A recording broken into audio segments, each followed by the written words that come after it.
Hello my beautiful friends, welcome back to my channel, or if you are new here, my name is Cami. What I like to do here on YouTube is I like to talk about true crime and MLM scammers, and today we are talking about a true crime case that I have known about probably since high school, when I first saw the Lifetime movie that was based on this particular case. Or it wasn't necessarily a Lifetime movie, but it aired on Lifetime.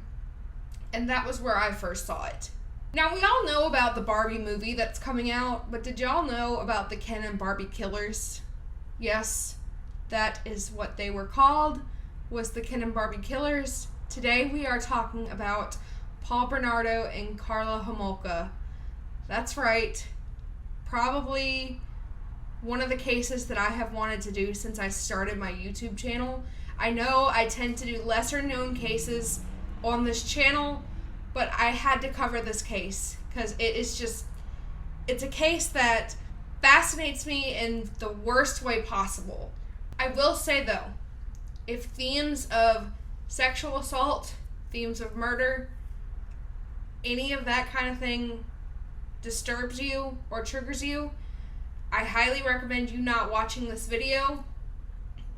I have plenty of other videos that you can watch. Don't watch this one because it's going to dive deep into all those things. So without further ado, let's get right into the video. So Paul Bernardo was born in 1964 in Scarborough, which is a district of Ontario, Canada. And he is the legal youngest of Kenneth and Marilyn Bernardo's 3 children. His parents' marriage was an unhappy one that came as a result of Kenneth having this marriage kind of demanded by Paul's maternal grandfather. And Marilyn didn't want to marry Kenneth either. She had this favorite suitor that she really wanted to marry, but Paul's maternal grandfather was having none of it. He didn't want her to marry this favorite suitor that she had. Kenneth later on in life would face charges of pedophilia and peeping, and he was very abusive to the family and actually molested Paul's, I believe, youngest sister. Marilyn, on the other hand, was depressive and would leave her family unattended to visit other relatives during the weekend, and eventually she started sleeping in the basement. Eventually she didn't even want to sleep in the same bed as Kenneth. Young Paul seemed kind of oblivious to his broken home, and he was described as a happy child, but he kind of gained this compulsion to make fires whenever he was in the Boy Scouts whenever he was 10. So in 1981, whenever Paul was 16, he suffered 2 major setbacks. The first was learning that Kenneth was not his real father. And this was told to him after an argument between him and his mother. And after he learned this, he started calling his mother a slut, a whore, and in return, she called him a bastard. Remember that favorite suitor that I told you about? Yeah, that's actually Paul's biological father. So his second setback was whenever his first girlfriend, Nadine Bremer, actually dumped him for one of his friends, and in retaliation, he set all of the stuff that Nadine had given him on fire. After Paul graduated from Sir Wilfrid Laurier Collegiate Institute, I don't know if I'm saying that right, Paul joined Amway. Because of course Paul joined Amway.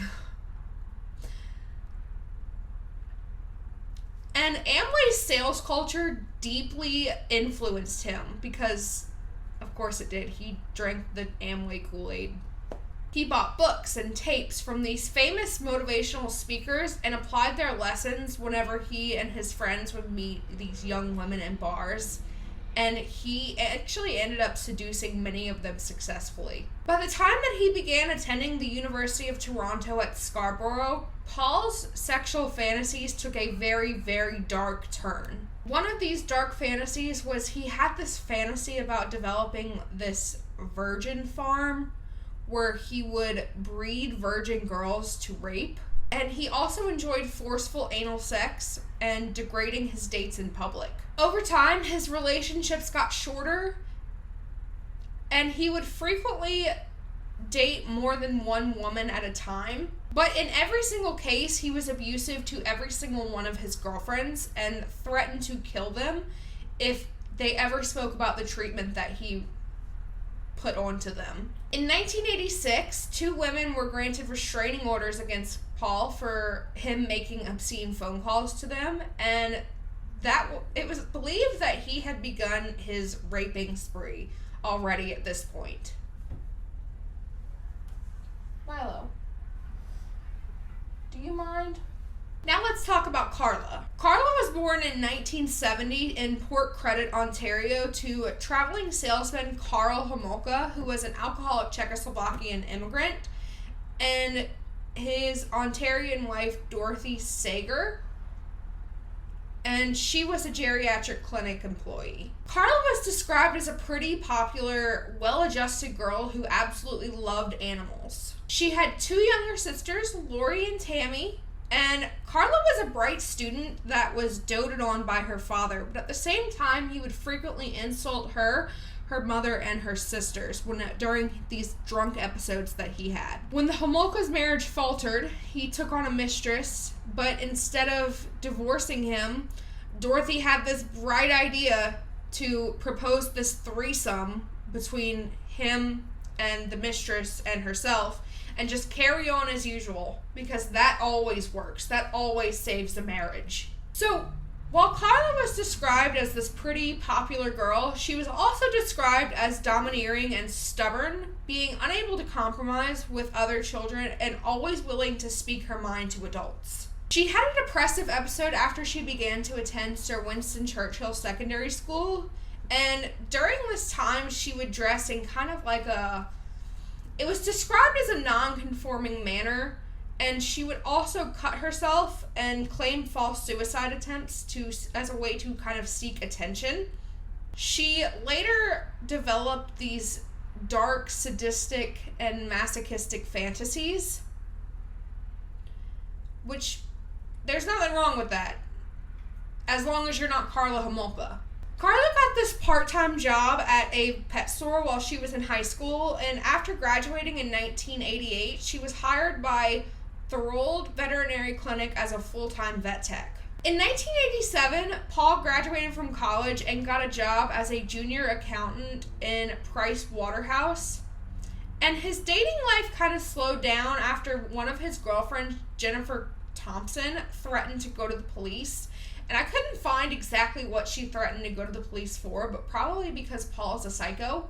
Now, we don't have a timeline directly of when all of the rapes happened, because we still don't know exactly how many women that Paul did rape. But on May of that year, Paul raped 2 women and attempted to rape another in July.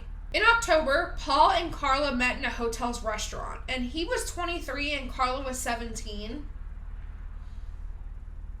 And Karla had actually come to Scarborough to attend a pet store conference, and there was an instant attraction. And they had sex that same night with their friends present.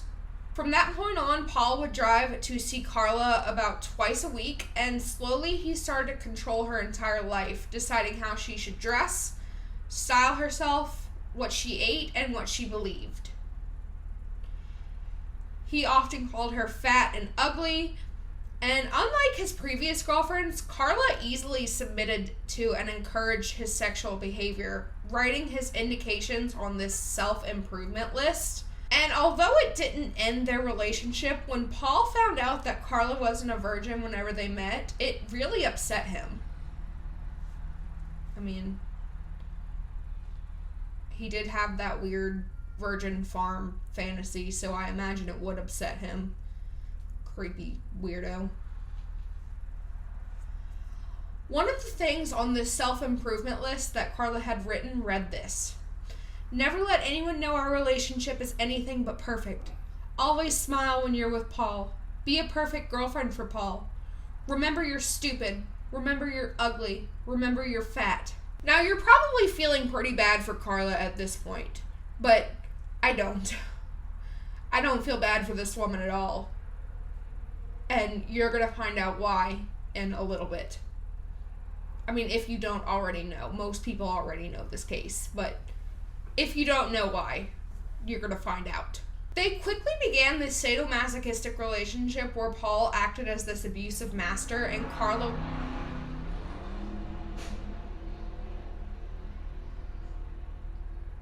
They quickly began this sadomasochistic relationship where Paul was this abusive master and Karla was a willing slave. And the whole time that they dated, Paul was also brutally raping girls in Scarborough with Karla's knowledge and approval. So she knew what he was doing, and she was totally fine with it. So in December, Paul resumed the rapes. And by March 1988, police had set up this special task force to apprehend the so-called Scarborough rapist, which was the name that they had given Paul. But the investigation went nowhere, despite the amount of physical evidence and the existence of a composite sketch that wasn't shown to the public. Why they didn't show it to the public, but they didn't show this sketch to the public. Karla was aware of what Paul was doing in this time frame. There were allegations from one victim that Karla was present when she was attacked, even recording it on camera. But these allegations were ignored by the police, useless, especially in this case. Finally, in May of 1990, the police decide to show the composite sketch to the public, which launched a massive number of tips coming in. And at this time, Paul had actually quit Amway and got his money by smuggling cigarettes across the U.S.-Canadian border.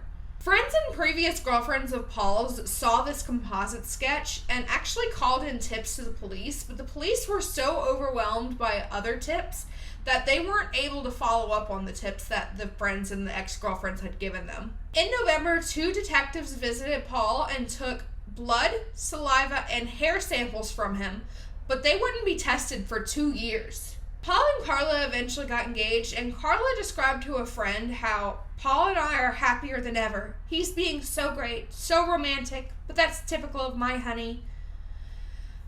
But the truth was that 3 years into their relationship, Paul was getting bored. And he complained to Karla that she wasn't a virgin when they met. And soon he turned his attention elsewhere, to Karla's 15-year-old sister, Tammy. But this didn't piss Karla off. Normally, personally, if I were Karla, which thank God that I'm not, if I were Karla, and my fiance is telling me, hey, I'm bored of you, I'm into your 15-year-old sister, when my fiance is well into his 20s, that would be the end of it for me. But no, Karla wasn't upset. No, far from it. Karla encouraged it. She told Paul that she wanted to give Tammy's virginity to him as a Christmas present. As 1990 progressed, Paul became increasingly obsessed with Tammy. He spied on her and hatched this plan to rape her with Karla's assistance. And Karla also said that she would ensure that Tammy remained a virgin until the moment that Paul would rape her. So the first time they tried during a summer trip of July 24th.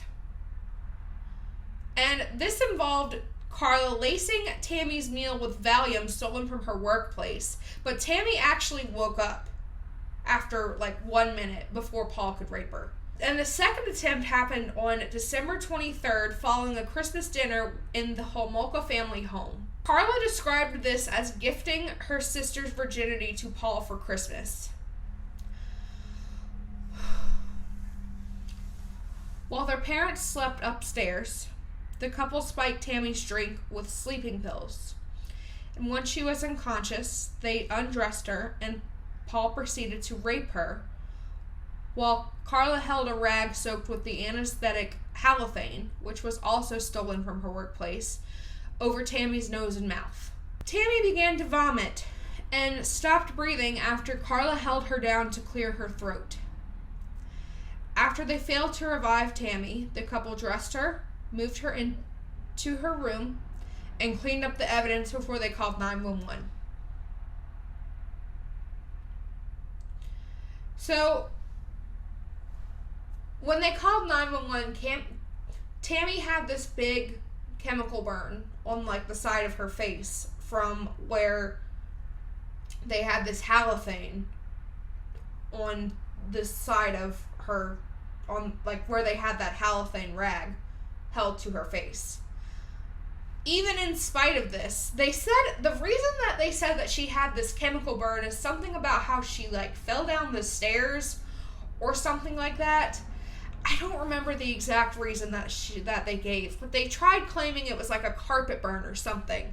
So the police were just like, okay, sounds legit, and they declared her death as accidental.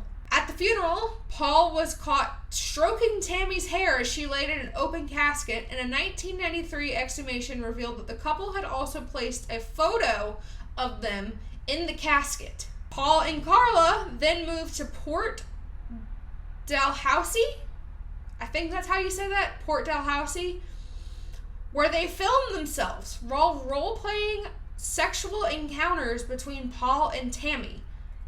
Karla played the part of her sister and wore her clothes to reinforce the fantasy. On June 7th of 1991, Karla invited a teenager that she had befriended at work who was called Jane Doe in the trial, and from this point going forward will be called Jane Doe, to their new home. After she passed out from having this drink laced with halcyon, Karla told Paul that she had a surprise wedding gift for him, and the two filmed themselves as both of them raped her. Jane Doe woke up the next day with nausea, but left without realizing that she had been raped.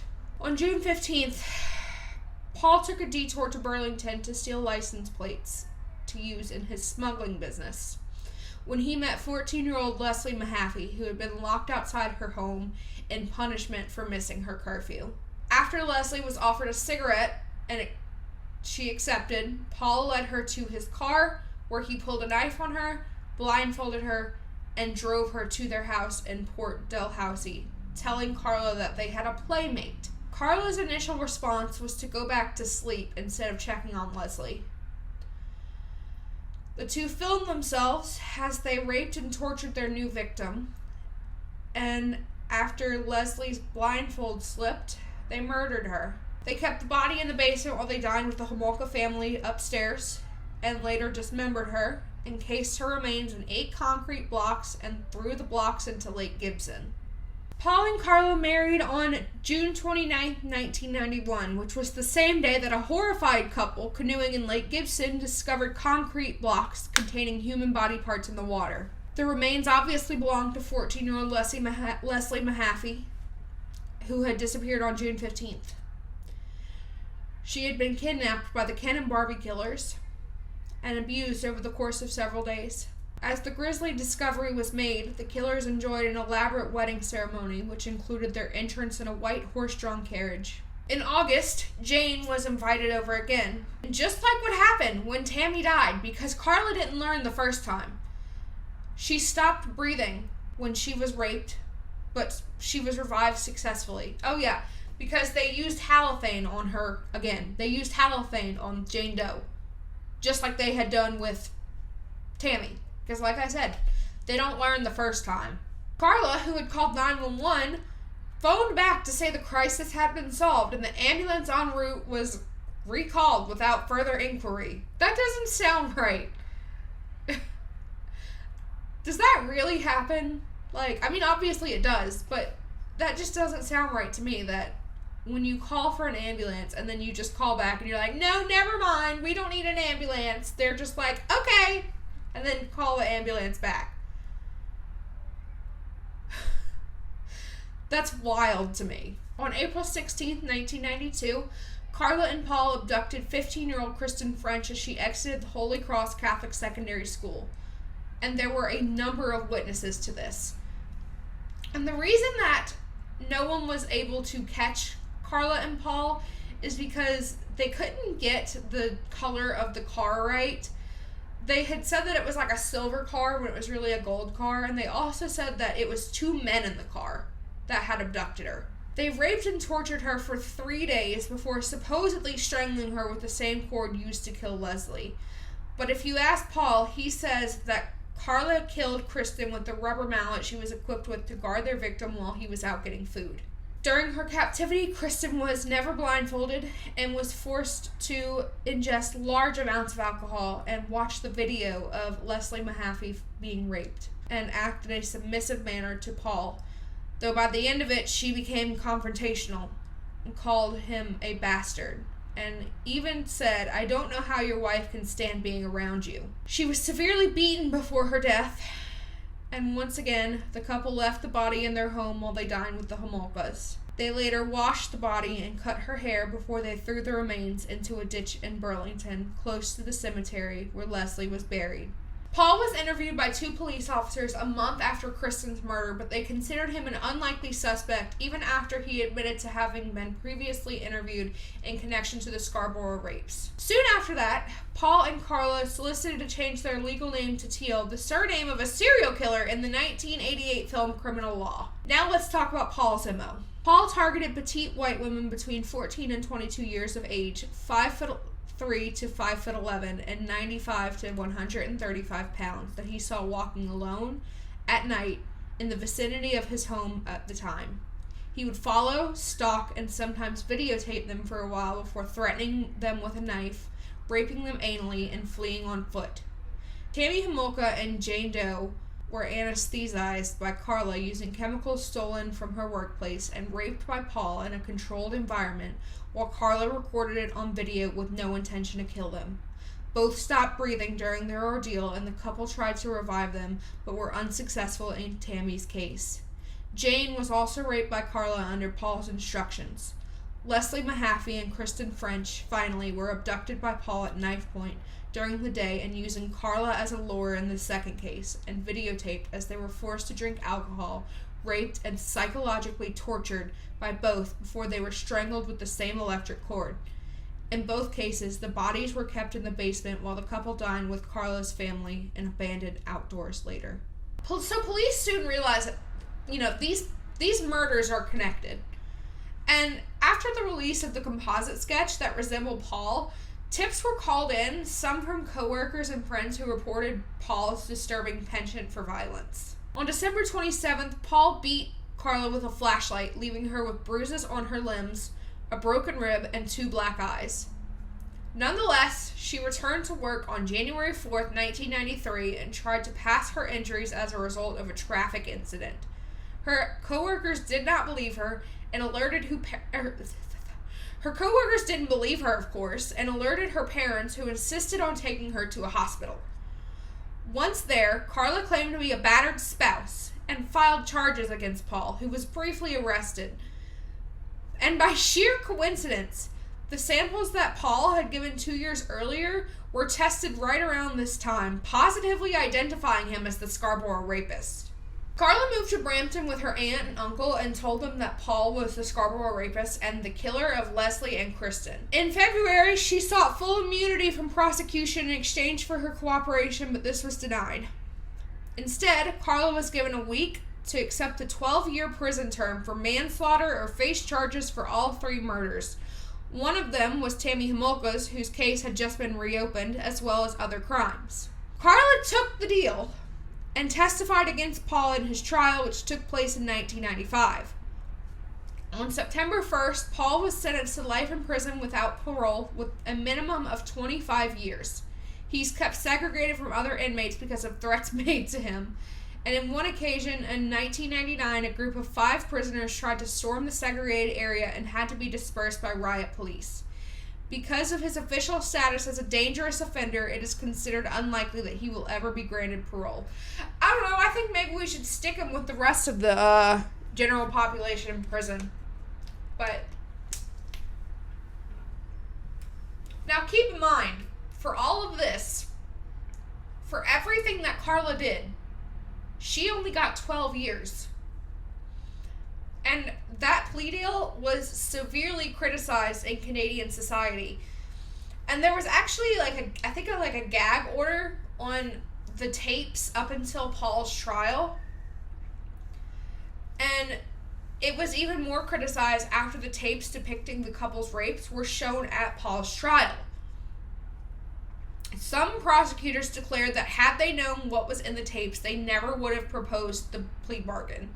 Paul's first lawyer purposely hid most of the tapes for 17 months and was later charged with obstruction of justice, but he was acquitted. Karla was released from prison in 2005, having been denied the possibility of parole, and she moved to the French Caribbean island of Guadeloupe in an attempt to avoid media scrutiny in 2007, where she married Terry Bordelais, the brother of her lawyer, and had 3 children. She's got kids! The family later returned to Canada and settled in Montreal, and there was like this whole big outrage because she was volunteering at her kid's school. There had to be like protests and stuff. I think there were protests. But something happened where the parents were obviously, they weren't okay with this. They weren't okay with Karla Homolka volunteering at the kid's school. So now she's like barred from ever volunteering at her kid's school. Which, good. She should never have kids anyway. The FBI made profiles on the Scarborough rapist and the schoolgirl killer in 1988 and 1992. The second report stated this: typically, this type of offender starts his attacks in an area with which he is familiar. Anger is the primary behavior exhibited by the offender during his attacks, and his intent is to punish and degrade the victims, as he is angry with all women. His anger is unmistakable when observing the excessive physical force he used against the victims. The escalation in violence is observable in this series of attacks, as he was using far more physical force against the victims than was necessary to control them. Based upon our research and experience, that if confronted by a victim who vigorously resisted his attack, the offender was the type who would likely become so enraged he could lose control and thereby become capable of unintentionally murdering the victim. The sadist achieves gratification by the victim's response to his attempts to dominate and control her, either physically or psychologically, by posing a question that would make the victim beg for her life. The first rape in St. Catharines clearly demonstrated the same modus operandi used by the Scarborough rapist as described elsewhere in this document. This pattern is predictable in the case of the sexual sadist. Abduction of a victim virtually guarantees that murder will result. If the sexual sadist has held a victim, he feels in his own mind that he can't possibly let them go. As his fantasy escalates, he needs more control and gains that control through abduction and forceful confinement of his victims. The ultimate fantasy of a sexual sadist is to totally possess his victims, both physically and psychologically. He seeks to achieve control over their life and ultimately over their death as well. Rapists identified as sexual sadists are statistically less than 2% of all these types of offenders. There is a high probability that the Scarborough rapist, the sexual sadistic murderer of Leslie and Kristen, is the same offender. So yeah, that is the awful story of the Ken Barbie Killers of Karla Homolka and Paul Bernardo. And I am disgusted by both of these people. And I think both of them should have gotten life in prison. Oh, and okay. What's really weird is, I'll put a video in here if I can find it. Whenever Karla was helping the police, like, she is more concerned. She's dressed in this, like, schoolgirl outfit whenever she's helping the police with testifying against Paul. And they're, like, going through the house that they used to live in. And she's, like, telling the police, like, what happened in the rooms that they kept Kristen and Leslie in. And she's talking in this little baby voice, and she's concerned. She's like, where's all my perfumes? And I have this rug, or this, like, lamp or something. I have this thing that my sister wanted, and I just want to know if I'm going to get it back. And it's very bizarre. I'll see if I can find a video of it, and if I can, I'll insert it in here. It was really good. It was pretty well the same all the way through, except we became emotionally closer. And there were never any problems, or very rarely any problems. We had a couple of arguments, but just normal arguments. He wasn't loving. He acted like he didn't care that we got married. He told me that he was a Scarborough rapist, and it just was not like the kind of wedding night that girls dreamed about having. Being physically and verbally abusive to me at that time, as you know. He kept on pushing and pushing and pushing, and finally I said okay, and thinking that it wouldn't be, it would just be one time, that's it. It would shut him up, and he would stop bothering me and stop hurting me. Decided that we needed the halothane. I guess it would probably be me knowing more about anesthetics and the fact that sleeping pills might not keep her completely asleep. This was my idea, not his, was to call the drugstore and tell them that I needed it for clinic use. The reason I told them for clinic use was because that way I didn't have to give a name. All I had to do was give a doctor's name. Those burns are possibly chemical in nature and antemortem. The only chemical that was near her was the halothane. It was not placed on her face directly. It was held, as I said, like this far away. Homolka is lying to police. A videotape of the assault recovered later clearly shows Homolka holding the soaked cloth either very close to or directly on Tammy's face. Oh, and I was really mad too because when I took Buddy out, there were 2 champagne glasses on the dining room table. And we had these really expensive champagne glasses from France, which we never used. He had those out. The 2 of them had been drinking champagne from those glasses. And I was really mad. It was a stupid little thing. Homolka seemed matter-of-fact as she recounted her version of how Leslie Mahaffey met her death. And then she took a breath. And that freaked me out even more. He should have slapped me in the face because I was really hysterical then. So he went over to her and he did the same thing. He strangled her more. And I think I watched that time, because what the hell, she's dead anyway. Like, if I didn't turn the water tap off completely, he'd hit me. If I didn't say the right thing, he'd hit me. He held knives to my throat. He told me I better watch my back. He said, always watch your back with me. Her feet were tied with that electrical cord that he'd used to kill Leslie. And there was electrical cord around her neck. He anally raped her, and then he strangled her after he was done. It stands out really clear in my mind because the night before I left him, he did the exact same thing to me, only he didn't kill me. He kept saying, go through what we're going to do. So I said, well, if we see a girl, we're going to stop. I'm going to ask her for directions. I'm going to try and get her over to the car. So he wanted her right beside him so he could hold the knife to her.